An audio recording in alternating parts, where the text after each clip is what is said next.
Habrá la palabra de Dios en el Evangelio de Mateo capítulo 5. Hoy hablaremos del tema ¿es lo que está adentro lo que cuenta? En 1924 el arqueólogo Howard Carter descubrió la tumba del rey Tutankamón. Ese sarcófago ahora está en el Museo Egipcio y en realidad son dos sarcófagos, uno dentro del otro. El segundo estaba cubierto con oro y cuando abrieron ese pequeño ataúd vieron la momia del rey Tut, envuelta en un manto tejido con oro, y tenía una máscara de oro sobre su rostro. Pero cuando quitaron esa máscara de oro y abrieron el manto dorado, lo que encontraron fue una momia seca y desintegrándose. Por fuera, una hermosa máscara dorada y telas tejidas con oro, y por dentro, nada más que el esqueleto calcificado de un hombre. Es lo que está dentro lo que cuenta, lo que tiene valor, ¿no le parece? No es la máscara que nosotros muchas veces nos ponemos y la fachada exterior impresionante. Por lo general, eso lo hacemos para esconder la podredumbre de nuestra vida espiritual. Los fariseos eran maestros en esto. Exteriormente, lucían muy bien. Pero Jesús les dijo, «¡Ay de vosotros, escribas y fariseos, hipócritas! Porque sois semejantes a sepulcros blanqueados, que por fuera, a la verdad, se muestran hermosos, mas por dentro están llenos de huesos de muertos y de toda inmundicia». Bien, veamos Mateo 5, desde el verso 20. «Porque os digo que, si vuestra justicia no fuere mayor que la de los escribas y fariseos, no entraréis en el reino de los cielos». Puede imaginarse cómo sería una iglesia llena de escribas y fariseos. Yo creo que, primero, estarían siempre en el servicio dominical. Segundo, serían muy puntuales. Tercero, todos tendrían sus Biblias. Cuarto, darían sus diezmos. Quinto, nunca maldecirían ni dirían una mala palabra, ni se emborracharían ni adulterarían. Y sexto, todos irían al infierno. Pero Jesús dijo que si nuestras justicias no fueran mayores que la de los escribas y fariseos, no podremos entrar en el reino de los cielos. Pero quiero que note que no está hablando de lo que está fuera, sino de lo que está dentro. Y da 6 ilustraciones para mostrarles a los fariseos lo que había en verdad en sus corazones. La primera ilustración la encontramos en Mateo 5:21. «Oísteis que fue dicho a los antiguos, no matarás, y cualquiera que matare será culpable de juicio. Pero yo os digo que cualquiera que se enoje contra su hermano será culpable de juicio. Y cualquiera que diga necio a su hermano será culpable ante el concilio. Y cualquiera que diga fatuo quedará expuesto al infierno de fuego». Los fariseos tenían una forma de religión exterior, superficial, hipócrita. ¿Cómo los describe Jesús? Veamos Mateo 23, desde el verso 23. «Ay de vosotros, escribas y fariseos, hipócritas, porque diezmáis la menta y el eneldo y el comino, y dejáis lo más importante de la ley, la justicia, la misericordia y la fe. Esto era necesario hacer sin dejar de hacer aquello. Guías ciegos, que coláis el mosquito y tragáis el camello». Si el asunto no fuera tan serio, yo diría que hay tremendo humor en lo que Jesús les dijo. Los escribas y fariseos, cuando diezmaban plantas o granos, eran meticulosos contando: de 10 hojas de menta, 9 para mí y 1 para el Señor. De 10 granos de trigo o cebada, o lo que fuere, 9 para mí y 1 para el Señor. O sea, para ellos aún el acto de diezmar era externo, y se olvidaban de practicar, según la ley, actos de justicia, misericordia y fe. ¿Se puede imaginar lo ridículo o risible de esa situación cuando les dice que ellos eran muy cuidadosos para no ingerir ni siquiera un pequeñísimo mosquito, pero no tenían ningún problema tragándose un camello? Veamos el verso 25. «Ay de vosotros, escribas y fariseos, hipócritas, porque limpiáis lo de fuera del vaso y del plato, pero por dentro estáis llenos de robo y de injusticia». La idea hace referencia a alguien que limpia solo la parte exterior del vaso o del plato, pero ni siquiera toca la parte interior. Y Jesús dijo que esa era la forma en que ellos practicaban su religión, limpios por fuera, pero completamente sucios por dentro. A Dios le interesa primordialmente lo interior, no lo exterior, porque es lo de adentro lo que cuenta. El pecado es un trabajo interior, pero también lo es la justicia, la misericordia y la fe. La vida de los escribas y fariseos parecía tan recta exteriormente, pero el corazón de ellos estaba totalmente torcido. Hace muchos años serví como consejero en una de las cruzadas de Billy Graham. En una de esas reuniones, una muchachita pasó al frente para entregar su corazón a Cristo, y tuve el privilegio de hablar con ella. La mamá de esa niña era una persona de la alta sociedad, y se sintió molesta de que su hijita estuviera mezclada con el resto de pecadores que querían hacer una decisión por Cristo. Para esa distinguida dama, eso era una afrenta. De hecho, ni siquiera entendía por qué su hijita tenía que ser salva, y le decía que no tenía que hacerlo, que ella, como madre, sabía que su hija era muy buena y cosas por el estilo. Bueno, nunca olvidaré lo que esa niña le dijo a su madre mirándole fijamente a los ojos. Mamá, tú no puedes ver mi corazón. Esa jovencita sabía que era pecadora y que necesitaba ser salva, pero su madre era como los fariseos de antaño, preocupados por lo exterior, a expensas de lo interior. Un hombre no es pecador porque peca, peca porque es pecador. Un hombre no es ladrón porque roba, roba porque es un ladrón. Un hombre no es mentiroso porque miente, miente porque es mentiroso. Jesús dice que estas cosas salen del corazón, y esa es la razón por la que dice que nuestra justicia debe ser mayor que la de los fariseos y de los escribas. Y muchas de esas personas a quienes Jesús habló y testificó, nunca se salvaron porque nunca se consideraron pecadoras. Antes de ser salvo, un hombre tiene que reconocer que es pecador. Mire lo que Pablo dice en Romanos 10:3. Porque ignorando la justicia de Dios y procurando establecer la suya propia, no se han sujetado a la justicia de Dios. Por eso aquí en el Sermón del Monte, Jesús va a demoler la autojusticia de esa gente y a demostrar que ellos tienen necesidad de Él y que necesitan ser regenerados. Así que la primera ilustración tiene que ver con el asesinato, y Jesús cita uno de los 10 mandamientos. Éxodo 20:13, no matarás. De paso, permítame decir que los 10 mandamientos no prohíben todos los asesinatos. Cuando dice no matarás, eso es lo que literalmente significa. Pero, por ejemplo, el matar animales no está prohibido. Algunas personas piensan que es malo el matar animales. Pero mire la orden de Dios en Éxodo 20:24. O sea, después del no matarás de Éxodo 20:13, dice: altar de tierra harás para mí, y sacrificarás sobre él tus holocaustos y tus ofrendas de paz, tus ovejas y tus vacas. En todo lugar donde yo hiciere que esté la memoria de mi nombre, vendré a ti y te bendeciré. No había nada de malo con el sacrificar esos animales. Cuando Dios ordena no matarás, no se refería a los animales. Ahora, nadie puede ser cruel con los animales, pero no hay nada de malo en utilizar los animales como alimento. ¿Jesús comió pescado? ¿Fue pecador por eso? De ninguna manera. Escuche cuidadosamente lo que voy a decir. La Biblia no prohíbe la pena capital. Por favor, busque Éxodo 21:12. El que hiere a alguno, haciéndole morir, él morirá. Eso es lo que dice la palabra de Dios. Si usted mata a alguien, usted ha cometido un crimen digno de muerte, y cuando la Biblia dice no matarás, no está prohibiendo la pena capital. Por supuesto, ningún cristiano debe vengarse. No nos corresponde. Jamás tendremos el derecho de quitarle la vida a otra persona, y sin embargo, el gobierno sí puede hacerlo. Busque Génesis 9:6. El que derramare sangre de hombre, por el hombre su sangre será derramada, porque a imagen de Dios es hecho el hombre. Dios valora muchísimo la vida humana.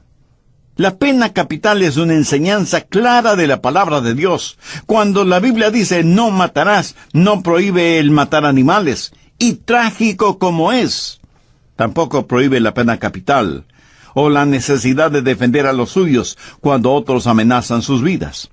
Veamos Éxodo 22, los versos 2 y 3. Si el ladrón fuere hallado forzando una casa, y fuere herido, y muriere, el que lo hirió no será culpado de su muerte. Pero si fuere de día, el autor de la muerte será reo de homicidio. El ladrón hará completa restitución. Si no tuviere con qué, será vendido por su hurto. Ahora, ¿qué significa todo esto? Que si usted mata a un ladrón a plena luz del día, cuando no había necesidad de matarlo, y usted no corría ningún peligro, usted será culpable. Y aunque el ladrón sea culpable, usted no tiene ningún derecho a quitarle la vida, especialmente cuando ni su vida ni la de sus seres queridos están en peligro. Usted tiene el derecho, la obligación y la responsabilidad, sí, de proteger a su familia. Pero Jesús está hablando a los fariseos acerca de no matarás. Y ellos movían afirmativamente sus cabezas porque ellos ni siquiera pensaban en la posibilidad de que podrían matar. ¿Qué prohíbe la Biblia cuando dice no matarás? Obviamente, el crimen de homicidio. Nuestro país se ha convertido en la capital mundial del crimen. Se mata a sangre fría a gente inocente. Hay gente que mata a otras personas simplemente porque no les gusta. Violadores asesinan a sus víctimas después de haber saciado su lujuria. La sangre de los inocentes clama al cielo y Dios no está sordo a ese llanto. Él no matarás. Prohíbe el homicidio. También prohíbe el suicidio. Usted no tiene el derecho de quitarse la vida porque esa vida no le pertenece a usted sino a Dios. Algunos piensan que suicidarse, dicen que está bien si es que uno padece de una enfermedad incurable. Pero usted no puede ni debe jugar a ser Dios. La enfermedad más incurable, el dolor más constante, el problema más severo, la desilusión más profunda, la peor persecución, no son justificativos para el suicidio. ¿Por qué? Porque el suicida se está tomando una atribución que no le pertenece. Está quitando de las manos de Dios algo que es atributo de Dios. Y pudiera ser que esté hablando a alguien que está pensando en el suicidio. Mi amiga, mi amigo, no lo haga. Mire lo que Pablo dice en 1 Corintios 10:13. No os ha sobrevenido ninguna tentación que no sea humana, pero fiel es Dios, que no os dejará ser tentados más de lo que podéis resistir, sino que dará también juntamente con la tentación la salida, para que podáis soportar. Y surge una pregunta. Pastor, ¿puede un cristiano cometer suicidio? Si un cristiano está mentalmente enfermo, existe esa posibilidad, pero es una posibilidad trágica. Una persona que se suicida cuando esté frente a Dios se sentirá profundamente avergonzada. Por lo tanto, no tenemos el derecho de quitar la vida a otra persona debido a la valía de la vida humana. Y aquí debo mencionar el horrible crimen que cometen quienes están en la industria del aborto, asesinando a inocentes e indefensos bebecitos en el vientre de sus madres, siendo muchas veces las mismas madres las que piden o aprueban esos asesinatos. Y muchos me dirán, pero pastor, el aborto ya es legal en muchos países. Escúcheme, no todo lo que es legal es correcto o justo. El doctor Gallup es un investigador que dijo lo siguiente: si un doctor acepta dinero para matar a un bebé en el vientre de la madre, también podrá matarle a usted con una inyección, si sus hijos le pagan. Y no tenemos el derecho de suicidarnos debido a que nuestra vida le pertenece a Dios. Escuchando las enseñanzas de Jesús, los fariseos seguramente decían: qué bueno que no somos homicidas, ni suicidas, ni infanticidas. Y cubriéndose con el manto de su autojusticia, se sentían seguros. Pero Jesús no solo que habló de la malicia del asesinato, sino que habló también del ácido de la ira. Mateo 5:22. Pero yo os digo que cualquiera que se enoje contra su hermano será culpable de juicio, y cualquiera que diga necio a su hermano será culpable ante el concilio. y cualquiera que diga fatuo quedará expuesto al infierno de fuego. Jesús va a destruir la ilusión de la autojusticia. Si algún pecado los fariseos no iban a cometer, sería el asesinato. Pero el Señor Jesucristo va a mostrar que el odio es un ácido corrosivo que destruye a quien lo tiene. Jesús va más allá del acto del asesinato a la actitud detrás del acto, a su motivación, mostrar realmente por qué la gente mata. Un pequeño estaba haciendo sus tareas escolares y de pronto le preguntó a su papá: «Papá, ¿por qué la gente comienza las guerras?» «Bueno, hijo, en la Primera Guerra Mundial los alemanes invadieron Bélgica y...» En ese momento entró la mamá a la habitación y dijo: No fue así. Yo te diré cómo comienzan las guerras. El marido, bastante molesto, le dice a su mujer: «Mira, ¿quieres tú contestar la pregunta de nuestro hijo o me dejas a mí hacerlo? Él me preguntó a mí, no a ti. Además, tú no sabes nada sobre el asunto, así que no te metas en esto». Ella, furiosa, lanzó al piso la ropa que tenía en sus manos y airadamente salió de la habitación dando tremendo portazo. El padre le dice a su hijo: «Déjame decirte cómo empiezan las guerras». Y el hijo, saliendo de la habitación, le dice: «Ya no es necesario, papá. Ya lo sé. Comienzan en el corazón». Está usted en guerra con Dios. Eso quiere decir que usted no está de acuerdo con Dios. Usted está en rebeldía espiritual. Pero puede dejar de ser rebelde ahora mismo si se reconoce pecador y busca el perdón de Dios. Estamos estudiando Mateo 5, los versos del 20 al 22, la enseñanza de Jesús acerca del enojo, y habla del enojo cáustico contra el hermano. Eso es cuando alguien le hace daño, usted se llena de enojo, y usted siente ese ácido corrosivo en ebullición dentro de usted, y poco a poco ese enojo se va convirtiendo en ira, hasta el punto de llamar a su hermano necio. ¿Qué significa esto? Significa que para usted la otra persona no vale nada. Necio. Es una palabra de desprecio. Los prejuicios raciales están cubiertos por esa palabra. Usted desprecia a los demás, se siente superior a otros. Trágicamente eso sucede aún entre cristianos, a quienes se sienten espiritualmente superiores a otros. Y ese enojo cáustico es seguido por el enojo desdeñoso y luego por el enojo condenatorio. Pero Jesús va más allá. Dice que quien llama fatuo a su hermano se irá al infierno. Y eso parece un castigo muy drástico, ¿no le parece? Pero es que debemos entender lo que la palabra fatuo significa en la Biblia. Se refiere a perversidad moral, a impiedad, a maldad. Una persona fatua, a menos que sea redimida y salvada, es una persona condenada y sin ninguna esperanza. El enojo a veces comienza a arder lentamente en el corazón y luego se convierte en un verdadero incendio de trágicas consecuencias. Busque 1 de Juan 3:15. Todo aquel que aborrece a su hermano es homicida. Y sabéis que ningún homicida tiene vida eterna permanente en él. Pastor Rogers, ¿es todo enojo malo? Por supuesto que no. En Efesios 4:16 se nos da 2 órdenes. Airaos, pero no pequéis. ¿Lo ve? Enojarse sin pecar. No se ponga el sol sobre vuestro enojo. La ira es algo malo, pero el enojo justo es diferente. Por lo menos 18 veces en el Antiguo Testamento leemos acerca del enojo de Dios.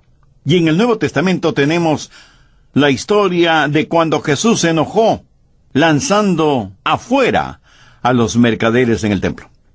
Uno puede determinar el carácter de una persona sabiendo qué es lo que le enoja. ¿Qué es lo que le enoja a usted? ¿Que perdió su equipo favorito? ¿Que alguien le ganó el único estacionamiento posible? Ahora, ¿sabe cómo enojarse sin pecar? Se lo diré. Enójese contra el pecado. Jesús nos previene contra el enojo que permite que Satanás construya una fortaleza en su vida. Esposos y esposas, escuchen. Si ustedes están enojados por alguna razón, nunca se acuesten estando enojados. No se ponga el sol sobre vuestro enojo, ni deis lugar al diablo. Cuando usted tiene enojo en su corazón, y no lo elimina, y enojado se va a la cama, ¿sabe lo que hace? Le está dando permiso al diablo para que levante campamento en su vida. El enojo es la sustancia de la cual el diablo se siente muy a gusto. Pero también deseo que note lo que dice Efesios 4, los versos 28 al 30.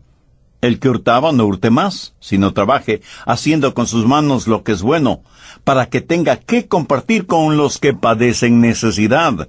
Ninguna palabra corrompida salga de vuestra boca, sino la que sea para la necesaria edificación, a fin de dar gracia a los oyentes. Y no contristéis al Espíritu Santo de Dios, en el cual fuisteis sellados para el día de la redención. La mayoría de los fariseos no robaba, ni salían palabras corruptas de sus bocas, pero note lo que Jesús les dice en el verso 31. Quítense de vosotros toda amargura, enojo, ira, gritería y maledicencia y toda malicia. La palabra de Dios es viva y eficaz y más cortante que toda espada de dos filos. El enojo está detrás del asesinato y quiero que note su progresión en 5 pasos, de acuerdo a lo que vemos en Efesios 4. Primero, amargura, en el verso 31. ¿Sabe usted lo que es la amargura? Es ese resentimiento que se anida en su corazón cuando siente que alguien le ha hecho daño, que alguien le ha despreciado, o ha abusado de usted, o le ha deshonrado verbalmente. Eso es amargura. No es enojo todavía, solo amargura. Tal vez usted no diga nada a nadie, pero ya tiene ese resentimiento. Segundo, enojo. La palabra enojo proviene de una palabra griega que significa quemar lentamente. A veces no ha sentido eso dentro de usted. Es la amargura que se está convirtiendo en enojo. Como decir que está acumulando un material inflamable dentro de usted. Tercero, ira. Alguien abre el cuarto en donde usted tenía todos esos trapos inflamables y el oxígeno produce una combustión espontánea. Y aquello que solo humeaba se transforma en calcinantes llamas. Ira. Gente que súbitamente pierde el control, la compostura. ¿Conoce usted a personas así? Personas de temperamento volátil, que cuando llegan al nivel de la ira, rompen cosas, patean puertas y hasta pueden golpear a quien quiera que se les ponga por delante. Y los demás asombrados lo único que preguntan es, ¿qué mosca le habrá picado? Pues es la amargura convertida en enojo que se transforma en ira. Pero eso no es todo. Hay mucho más todavía. Cuarto, gritería.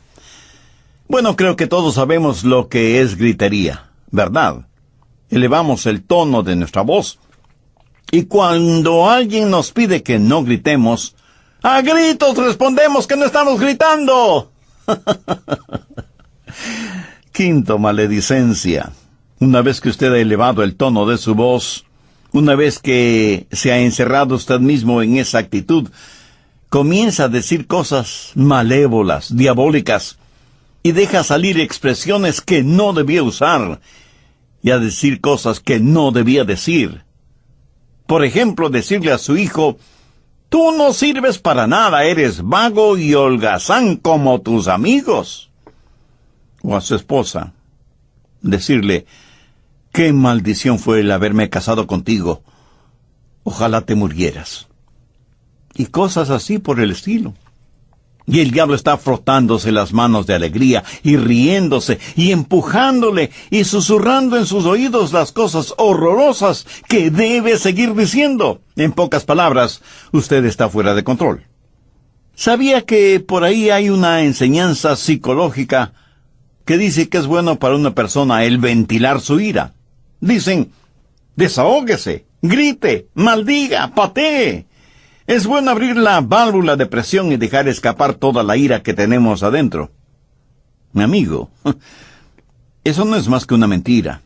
Desde el punto de vista bíblico, no hay ningún respaldo para una aseveración de esa naturaleza.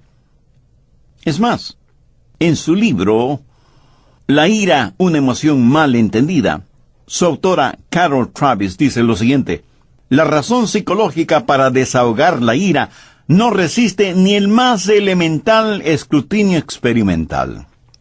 El peso de la evidencia indica precisamente lo contrario. Expresar la ira provoca más ira. Solidifica actitudes negativas y establece hábitos de hostilidad. Por eso es que la Biblia dice en Proverbios 15:1, la blanda respuesta quita la ira, mas la palabra áspera hace subir el furor. Mucha gente lleva diariamente esta carga de amargura. Aún gente aparentemente religiosa, piadosa, y que parece no ser capaz ni de matar una mosca. Gente que va a las iglesias, sea de la denominación que sea, y si la amargura pudiera manifestarse en el rostro, todos los seres humanos, con las debidas excepciones, tendríamos rostros verdaderamente espantosos. Cierto, tal vez usted nunca mate a alguien. En ese sentido, es mucho mejor llevar la semilla en el corazón que hacerla realidad. Tampoco diga, bueno, si solo por pensarlo ya soy culpable delante de Dios, entonces lo voy a hacer de todas maneras. Pero ese no es el punto ahora. No estamos hablando de lo que le sucede a ellos, sino de lo que le sucede a usted primordialmente. Escúcheme. Jesús está tratando con los fariseos y está ilustrando la verdad de que no es lo de afuera lo que nos hace pecadores, sino lo que cada uno de nosotros tenemos dentro. Hemos visto la malicia en el asesinato. Sabemos que existe el ácido de la ira. Pero Jesús también enfáticamente dijo, si vuestra justicia no fuere mayor que la de los escribas y fariseos, no entraréis en el reino de los cielos. O sea, usted no puede entrar en el cielo debido a su buen comportamiento. ¿Sabe lo que hay de malo con la autojusticia? Que es como tratar de llenar un vaso que no tiene fondo. El que usted trate de llenarse con usted mismo no aumenta nada a lo que usted es. Porque nada, más nada, siempre dará como resultado nada. Nunca podrá ser justo. Nunca podrá ser bien hasta que Dios no le haya dado, regalado, otorgado la justicia que solo proviene de Él. Concerniente a su gente, los judíos, Pablo dice lo siguiente en Romanos 10:3, porque ignorando la justicia de Dios y procurando establecer la suya propia, no se han sujetado a la justicia de Dios. Por favor, entienda bien lo siguiente. La justicia propia es como trapos de inmundicia a los ojos de Dios. Los fariseos necesitaban ver y entender esto porque, con todo lo religioso que eran, no lo entendían. ¿Cuán justo es usted? ¿Qué es ser verdaderamente justo? La genuina justicia, la justicia de Dios, es, en primer lugar, una justicia que nos es otorgada. Nosotros por nosotros mismos no la tenemos. Y porque Jesús murió y pagó la deuda de nuestros pecados, Dios nos ve y nos recibe a través de la justicia de su Hijo. Y Dios dice, Adrián es justo. Pero no es por alguna cosa que yo haya hecho, sino porque Jesús hizo en la cruz del Calvario todo, pagar la deuda de mis pecados y cubrirme con la justicia de Él. Pero no solo es una justicia otorgada, sino que es una justicia implantada, que me da una nueva naturaleza. Y entonces puedo hacer lo que hago por ser el nuevo Adrián que soy. He sido hecho de nuevo, limpio y puro en mi interior, porque Dios ha obrado un milagro judicial si se quiere. Ahora tengo una justicia que no es mía, pero como me ha sido otorgada, es una injusticia imputada. Permítame ilustrar esto. Es como si Dios depositara una enorme cantidad de dinero en mi cuenta bancaria que no tenía ni un solo centavo. Y aunque ahora sé que tengo dinero en el banco, también sé que ese dinero fue depositado por otra persona. O sea que ese dinero me fue otorgado sin que yo haya hecho absolutamente nada para merecerlo. Dios me ve tan justo como su Hijo es justo. Todos mis pecados me han sido perdonados, y esa justicia que Él me ha otorgado hace que el amor de Dios comience a fluir de mí, porque como Pablo dijo, y ya no vivo yo, mas vive Cristo en mí. Y lo que ahora vivo en la carne, lo vivo en la fe del Hijo de Dios, el cual me amó y se entregó a sí mismo por mí. Se cuenta que junto a las puertas del cielo había mucha gente tratando de entrar al cielo. Alguien tocó a la puerta y una voz desde el interior preguntó: ¿quién golpea para entrar en el cielo y cuál es la contraseña? Y el hombre que tocó a la puerta dijo: soy un hombre justo y moral. Y desde adentro la voz dijo: nunca te conocí. Apártate de mí, hacedor de iniquidad.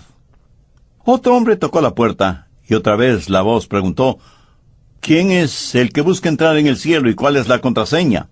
Y el hombre, sonriendo, dijo: soy un hombre religioso. ¿Y cuál es la contraseña?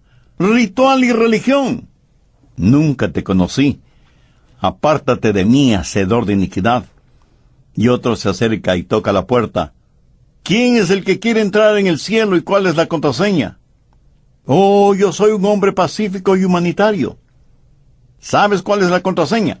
Por supuesto que sí. Debe ser amor y caridad. Y la voz desde el interior volvió a resonar cuando dijo: nunca te conocí. Apártate de mí, hacedor de iniquidad. ¿Qué situación más incomprensible? Muchas personas golpeando a las puertas del cielo, ansiosas por entrar, y sin embargo nadie lo había logrado. Parece que su autoevaluación no estaba de acuerdo a los parámetros divinos. Y ahí viene otra más. Y escucha la misma pregunta: ¿quién busca entrar en el cielo y cuál es la contraseña? Y este hombre con humildad en su voz responde: nada en mis manos tengo, y solo a la cruz de Cristo me aferro. Y la voz desde adentro responde: abran las puertas de par en par y déjenle entrar, porque de tales es el reino de los cielos.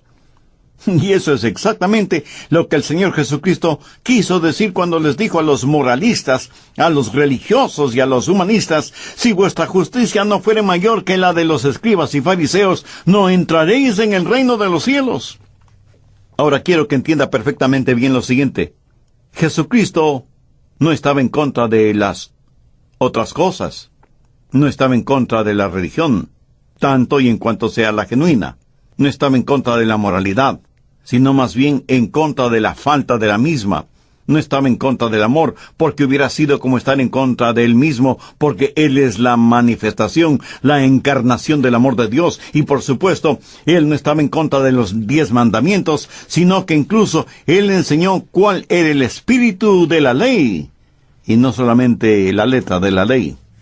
Pero él está diciendo que el corazón del problema humano es el problema del corazón humano. ¿Lo entiende? Permítame repetírselo. El corazón del problema humano es el problema del corazón humano.